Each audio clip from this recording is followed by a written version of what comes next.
Hola, ¿cómo están? Bienvenidos a esta clase práctica de la interpretación básica de una placa radiográfica de tórax. Hay que empezar diciendo que en todos los servicios, tanto de medicina general, de emergencia o de las mismas salas, el estudio de la placa radiográfica de tórax constituye uno de los estudios más importantes y los más solicitados dentro del campo de la clínica médica. Sin duda alguna, requiere una condición muy importante para poder entender lo que es una placa radiográfica de tórax, y es el dominio exacto de la anatomía. Debido a que al estar estudiando el tórax en un plano estrictamente, en un solo plano, muchas estructuras, tanto de los órganos, aparatos y sistemas que están albergados dentro del tórax, van a ser presentados en un solo tema o en un solo plano, y por consiguiente necesitamos tener un conocimiento exacto de lo que es de la anatomía para de esta manera poder diferenciar las imágenes patológicas de aquellas imágenes que son normalmente fisiológicas o están representadas por las sombras anatómicas tanto de estos órganos, aparatos y sistemas. Hoy en día esta clase también está enfocada para estudiantes de la carrera de medicina. En tercer año es donde nosotros llevamos esta asignatura, diagnóstico por imágenes o radiología. También puede ser útil para los compañeros que están cursando el internado o aquellos compañeros que ya están en la residencia médica, que son médicos residentes. Yo soy el doctor Nicolás Guarín, soy médico especialista en imagenología y en otras latitudes conocido como la especialidad como radiología. Al empezar hay que hacer recuerdo a la clasificación, a la nomenclatura o al léxico que se ha de utilizar al describir una placa radiográfica. Vamos a encontrar dos imágenes elementales. Las imágenes de color blanco son denominadas imágenes radiopacas, y las imágenes de color negro vamos a denominarlas como imágenes radiotransparentes. En algunas latitudes, por ejemplo en la Argentina, se utiliza el término de imagen radiolúcida para hacer también referencia a la imagen radiotransparente. ¿De qué depende la conformación de estas imágenes? Depende de la opacidad que tengan los tejidos, que a su vez depende de tres factores básicos: la densidad, el número atómico y el espesor que tengan cada uno de estos tejidos. Por ejemplo, si un tejido como el hueso es más denso, tiene mayor número atómico y tiene más espesor, ha de captar o ha de absorber con mayor cantidad los rayos X, y por lo tanto en una placa radiográfica al hueso le vamos a ver como una imagen blanca, es decir, radio opaca. Por el contrario, el aire, que tiene una densidad baja, número atómico bajo y casi no tiene espesor, no ha de ser capaz de absorber la radiación ionizante, y por lo tanto en la placa radiográfica la vamos a ver como una imagen de color negro, es decir, radiotransparente o radiolúcido. Y para eso pues tenemos que hacer referencia a las 5 densidades básicas que existen en radiología, yendo de lo más liviano a lo más pesado o de lo más bajo a lo más alto. El aire, lógicamente, que tiene menor opacidad o menor densidad, digamos que es una imagen prácticamente oscura o negra, una imagen radiotransparente. Luego tenemos la densidad grasa, que ya más o menos se va clarificando o volviéndose un poco más radiopaca. En tercer lugar tenemos la densidad líquida o agua, por ejemplo los derrames, que prácticamente al tener mayor espesor son más radiopacas.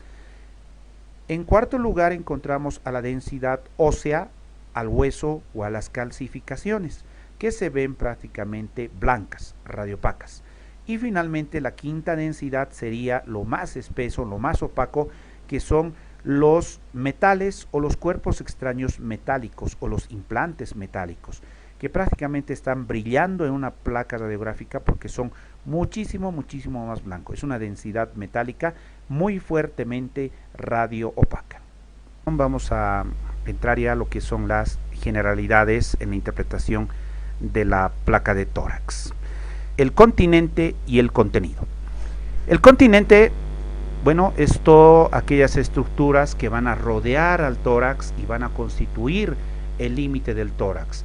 Y el contenido son todos los órganos, aparatos y sistemas que se encuentran dentro del tórax. Vamos a hacer referencia entonces al continente, que prácticamente son los límites en los cuales ha de constituirse el tórax.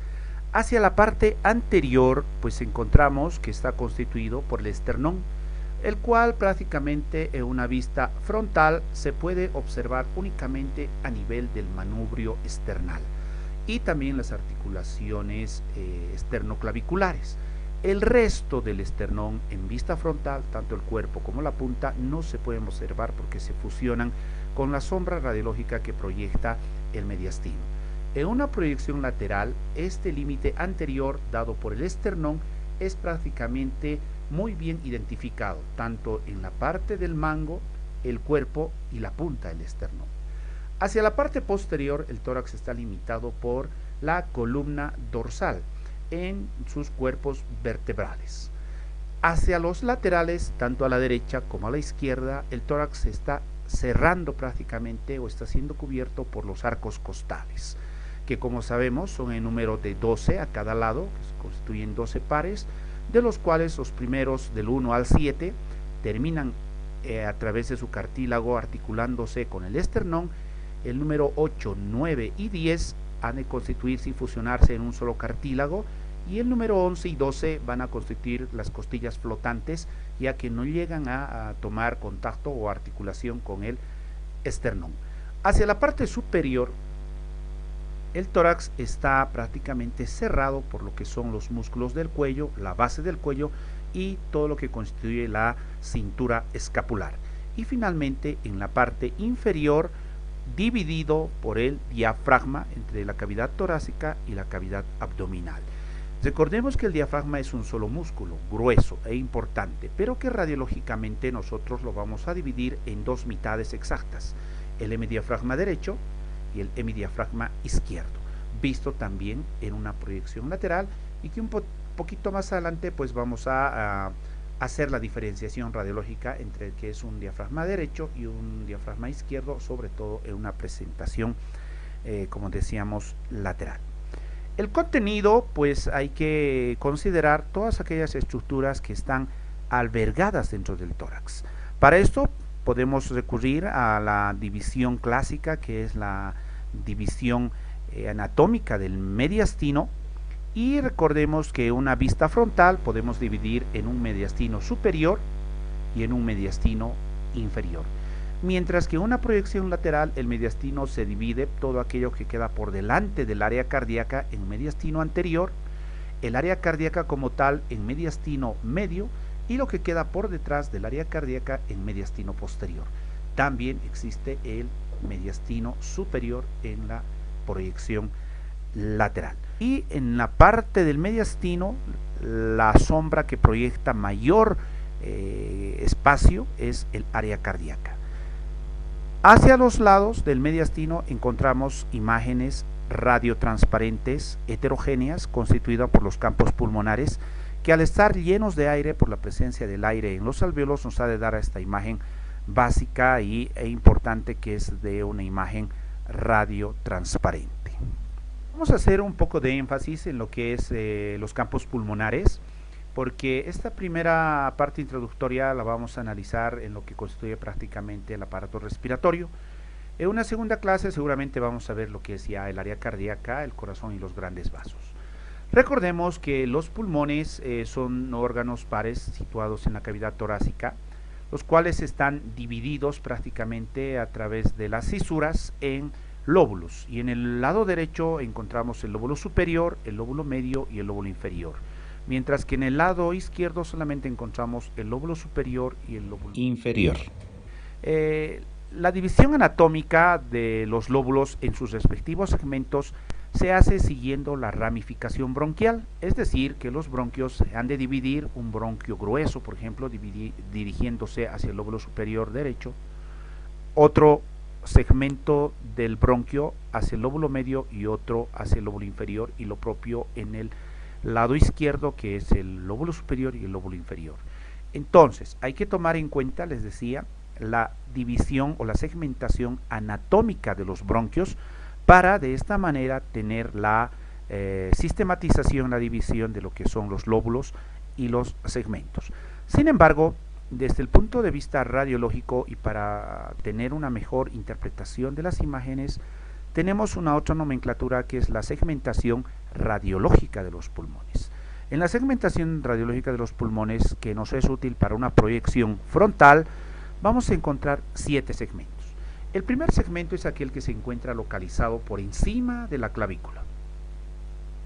Al estar por encima de la clavícula, este segmento se llama el segmento supraclavicular o apical. El número 2 es todo aquel segmento que está por debajo de la clavícula, es decir, el segmento infraclavicular. El número 3 es la zona que está en íntimo contacto con la región del ilio, tanto a la derecha como al lado izquierdo. El número 4 es la región que está al lado del ilio, por eso se denomina la zona o la región parailiar. El número 5 es todo lo que está pegadito al área cardíaca y por lo tanto se conoce con el nombre de región paracardíaca. Luego tenemos la región basal y la región más externa o lateral sería la extrema base. Recordamos que esta segmentación radiológica, tanto al lado derecho como al lado izquierdo, nos es útil para identificar con mayor facilidad alguna lesión que nosotros podamos encontrar. Hay que hacer una mención especial a lo que son estos extremos que nosotros vemos en las placas, tanto al lado derecho como al lado izquierdo, y también aquellos ángulos que están pegados a la región del área cardíaca. Son los denominados ángulos o senos, y que su nomenclatura lleva de acuerdo al ángulo que va a formar. Por ejemplo, el corazón con el pulmón o el corazón con el diafragma sería el ángulo cardiofrénico derecho. Lo mismo tenemos el cardiofrénico izquierdo. Este otro ángulo que está mucho más hacia la pared lateral es la unión del pulmón o de la pared torácica con el diafragma, por lo tanto se llama el ángulo o seno costodiafragmático, tanto al lado derecho como al lado izquierdo. En la proyección lateral también encontramos estos ángulos o estos senos, que son 2, y se llama ángulos costodiafragmáticos anterior y costodiafragmático posterior. Al ser estos ángulos, tanto los anteriores o los posteriores o los laterales, los sitios más declives de la cavidad pulmonar y por tanto de la cavidad torácica, tienen vital importancia, digamos, en cuanto se refiere a una patología en particular como es el derrame pleural, debido a que al ser la parte más declive, estos van a ser los primeros en opacificarse o emborrarse. Pero siempre es mucho más práctico realizar este ejercicio, sobre todo en derrame pleural, en una proyección lateral. En una lateral, el ángulo costodiafragmático posterior necesita 80 ml para que desaparezca o se opacifique o se borre. En cambio, con una proyección frontal necesitamos por lo menos de 200 ml de líquido para que este ángulo pueda desaparecer o borrarse y dar el significado clínico o radiológico de un derrame pleural. Muy bien, pasaremos entonces ahora un poquito a explicar lo que son las proyecciones radiológicas en el tórax. Me gustaría empezar a decirles, mis distinguidos visitantes, de que existen las proyecciones estándar y otras proyecciones denominadas complementarias o accesorias. Las proyecciones estándar son 2, la proyección frontal y la proyección lateral. De preferencia debemos siempre pedir a nuestro paciente que pueda practicarse o realizarse estos 2 estudios, puesto que ambas proyecciones se complementan una a la otra. La posición en la que se debe encontrar el paciente en estas proyecciones es, en la proyección frontal, el paciente se debe encontrar en una posición de bipedestación o en posición de parado. La parte anterior del tórax pegado hacia el segmento que es el chasis y la parte posterior dando prácticamente la espalda a lo que es el tubo de rayos X. Las manos tienen que estar pegadas a la cintura pélvica con una rotación externa de los codos y en una fase de inspiración profunda, sostenida o mantenida durante el tiempo que dura el disparo radiológico. Para la proyección lateral, que puede ser una proyección lateral derecha o izquierda, es necesario que el paciente pegue hacia la placa radiográfica o al chasis el segmento que se quiere estudiar, ya sea el lado derecho o el izquierdo. Entonces, esas son las proyecciones y las posiciones en las que se debe encontrar nuestro paciente. La proyección PA o póstero anterior es aquella en la que el rayo ingresa por la parte posterior y sale por la parte anterior del paciente. Es decir, que la parte anterior debe estar pegada al chasis o hacia la placa radiográfica. Es muy importante hacer la diferenciación con esta proyección, con una proyección también frontal, pero en posición anteroposterior, o AP, que sería aquella que prácticamente se utiliza cuando el paciente está postrado en su lecho y se tuviera que realizar un estudio con un equipo portátil de rayos X. No es muy aconsejable valorar en esta última, es decir, en la proyección postero anterior, el área cardíaca o los espacios intercostales, dado a que al estar el paciente en posición de cúbito, estas estructuras se expanden y pueden dar una interpretación falsa de un crecimiento o un aumento de los espacios intercostales. Entonces, siempre la indicación debe ser una proyección radiológica frontal de tórax en proyección póstero anterior. Entraremos ahora a ver lo que es quizás lo más importante dentro de la evaluación de la placa de tórax, como es la descripción de las imágenes como tal. Siempre que nosotros tengamos a una placa radiográfica en nuestras manos y nos pidan nuestra interpretación, tenemos que al menos tener un concepto de las cualidades técnicas con la que tiene viene la placa radiográfica. Estas cualidades técnicas las vamos a resumir en tres aspectos importantes: la penetración, la rotación y la inspiración. Entonces, si una placa nos es útil, tiene que tener al menos estos tres criterios a cabalidad. ¿Cómo valoramos la penetración? La penetración es aquella cualidad que tiene una placa radiográfica de no estar ni muy oscura ni muy blanca. Y para eso tenemos que trasladarnos a la columna vertebral dorsal.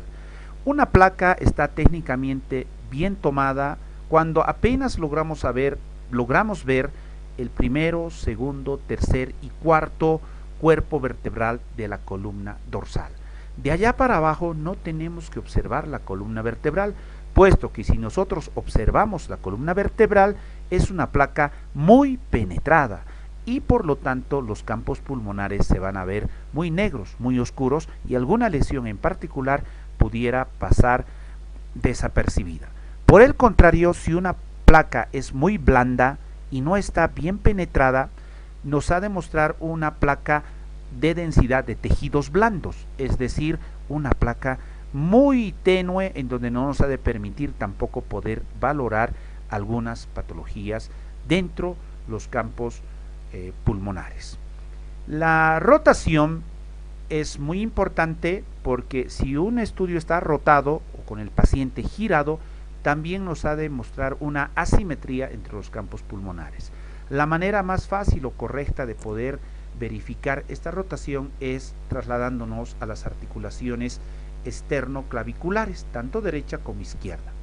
Se hace el hallazgo de la extremidad proximal de la clavícula, tanto derecha como izquierda, en relación a la apófisis espinosa del cuerpo vertebral. Esta distancia debe ser equidistante tanto en el lado derecho como en el lado izquierdo. Y finalmente la inspiración.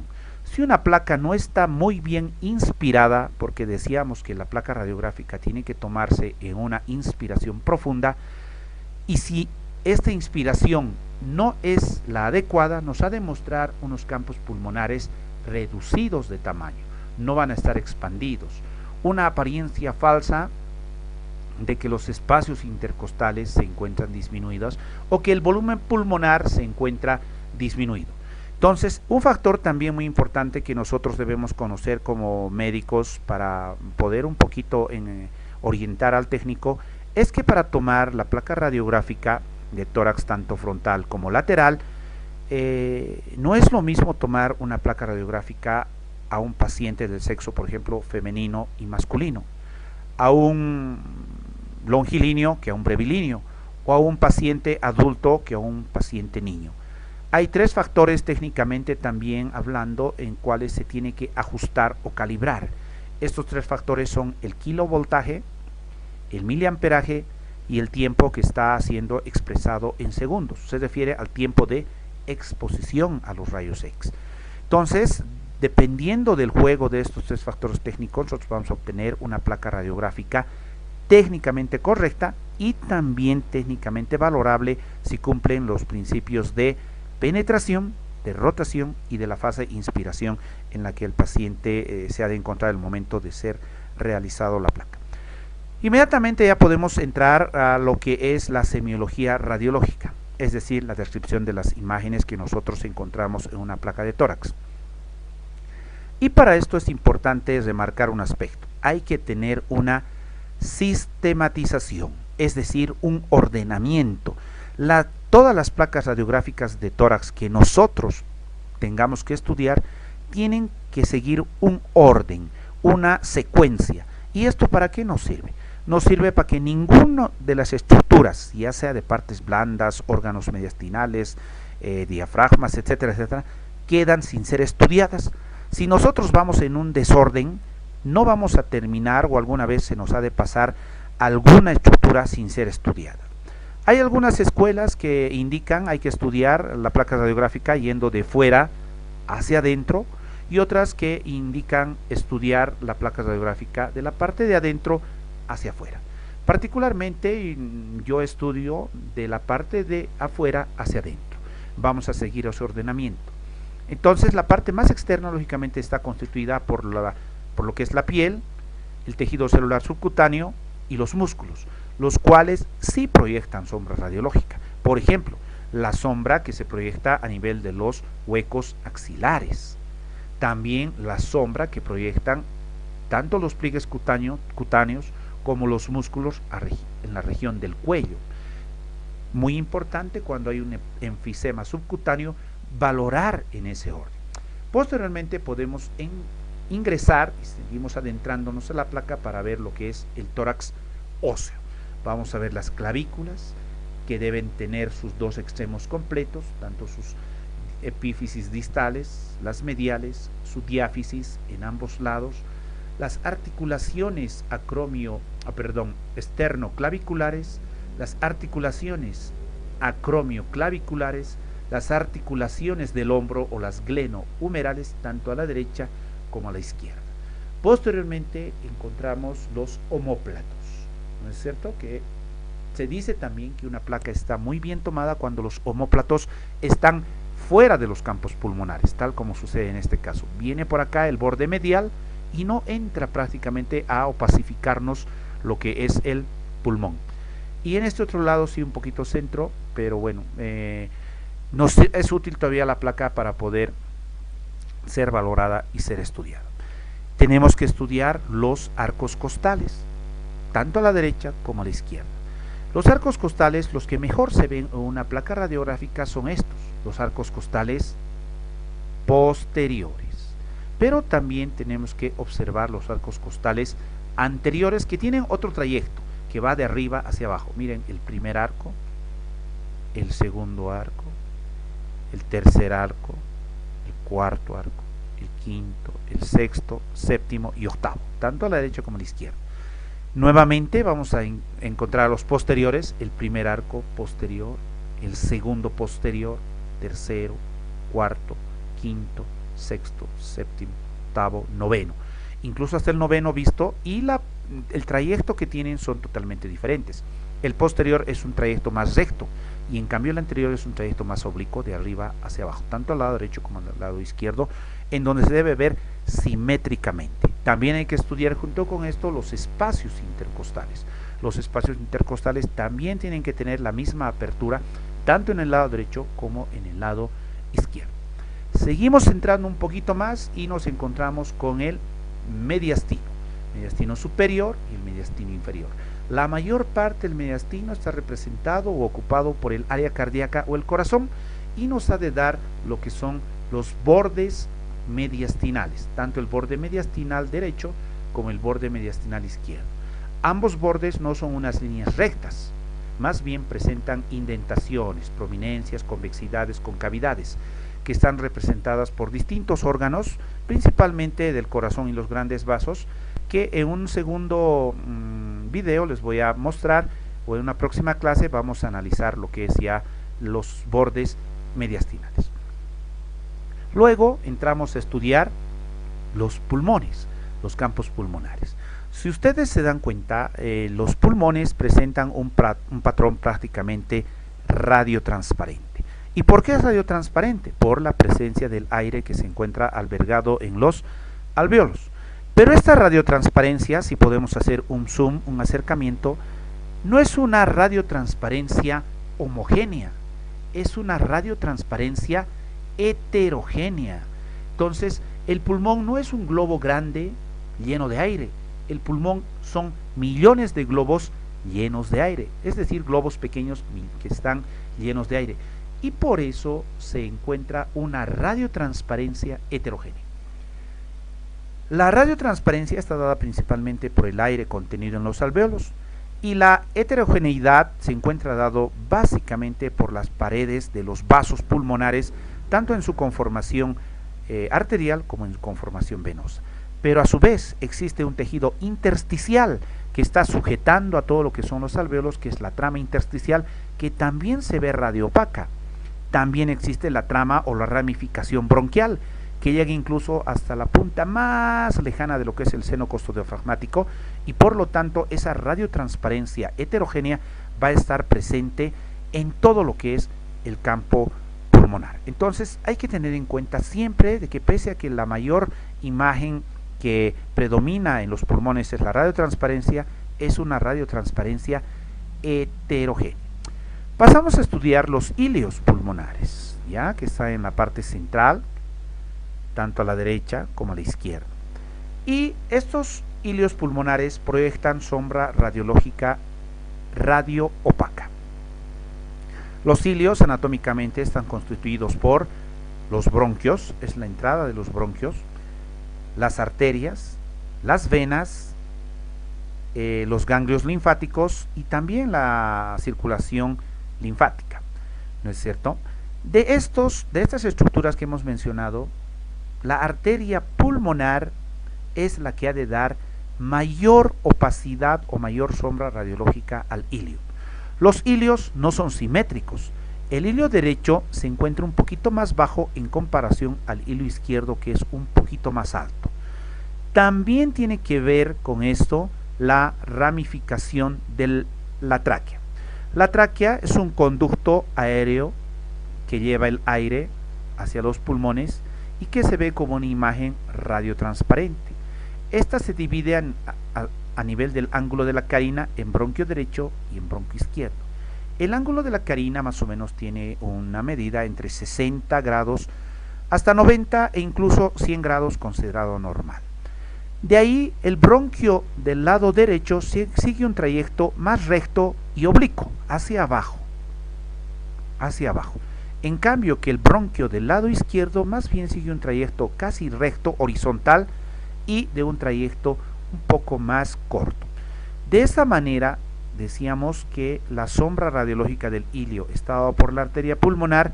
Las arterias pulmonares, al dividirse en derecha e izquierda, prácticamente están cabalgando sobre el bronquio respectivo, y por eso que el hilio izquierdo resulta siempre ser más alto en comparación al hilio del lado derecho.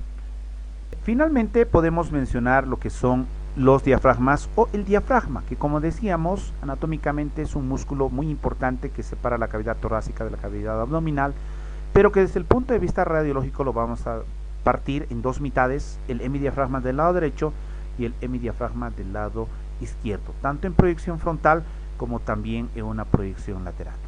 El diafragma del lado derecho siempre se encuentra un poquito más elevado en comparación al diafragma del lado izquierdo, que está más descendido. Otro detalle es importante: por debajo del diafragma derecho se encuentra una opacidad homogénea que está representado por la glándula hepática, y por debajo del diafragma izquierdo, al ser tomada esta proyección póstero-anterior en posición de pie, vamos a encontrar siempre una imagen radiotransparente que representa la presencia de aire en el fondo de la cavidad gástrica, o algunas veces incluso podemos encontrar aire a nivel del ángulo esplénico del colon, que ha de dibujar el clásico patrón de Austras. En una proyección lateral vamos a encontrar que los diafragmas podemos reconocerlos fácilmente. El diafragma derecho es aquel que se ha de ver prácticamente completo desde la parte posterior hacia la parte anterior en su totalidad, y que se encuentra un poquito más elevado en comparación al diafragma izquierdo. El diafragma izquierdo, por el contrario, se encuentra un poco más bajo y solamente vamos a ver en su mitad posterior su tercio medio, y en la parte anterior se borra o se opacifica debido a que el diafragma se fusiona en su opacidad con el área cardíaca. Entonces repetimos: el diafragma derecho es más alto y completo, y el diafragma izquierdo es más bajo, incompleto, borrado en su parte anterior debido a que se ha de fusionar con la sombra que proyecta la región del área cardíaca. Ya habíamos mencionado la importancia que tienen los senos costodiafragmáticos y los cardiofrénicos. Vamos a hacer referencia a las pleuras, que son prácticamente las serosas que están cubriendo a todo el pulmón. Las pleuras no proyectan sombra radiológica, se supone, pero que están cubriendo a los pulmones. En todo caso, las pleuras se van a ver como líneas finas radioopacas. Y recordamos por anatomía de que las pleuras son en número de dos: la pleura parietal pegada a la pared torácica y la pleura visceral pegada al órgano, en este caso al pulmón. Entre ambos existe un pequeño espacio, una cavidad virtual que muchas de las veces tiene una mínima cantidad de líquido que permite el desplazamiento de una pleura sobre la otra. Su importancia, sin embargo, ha de verse muy considerada cuando existen patologías en cavidad pleural, cuando es la presencia de líquido. Este espacio prácticamente, que es virtual, se empieza a llenar de cantidades de líquido que pueden ir desde cantidades mínimas hasta cantidades como 2, 3, hasta 4 litros de líquido. Estas mismas pleuras que se encuentran cubriendo a todos los pulmones, ambos pulmones, tanto a la derecha como a la izquierda, van a constituir lo que son las cisuras. Recordemos que en el pulmón del lado derecho existen dos cisuras: una cisura horizontal o menor y una cisura vertical o cisura mayor, y en el pulmón del lado izquierdo únicamente una cisura vertical o diagonal, que es la cisura mayor. Muchas de las veces en proyección frontal se logra ver la cisura menor, es decir, la cisura horizontal, y si hubiera cantidad de líquido podemos verla con mayor facilidad. En una proyección lateral, lo que sí se puede observar con mayor magnitud, digamos, o muchas de las mayores veces con mayor frecuencia, es la cisura oblicua o cisura mayor, tanto del pulmón del lado derecho como del pulmón del lado izquierdo. Bueno, hasta aquí entonces llegamos con la explicación técnica práctica de lo que es una placa radiográfica de tórax. Muchas gracias por su atención, gracias por la visita. Les esperamos en una próxima clase práctica en donde ya vamos a observar lo que es el estudio radiológico del mediastino, el área cardíaca y principalmente los bordes mediastinales representados por estructuras que han de proyectar sombra radiológica. Muchas gracias y les esperamos en la siguiente clase.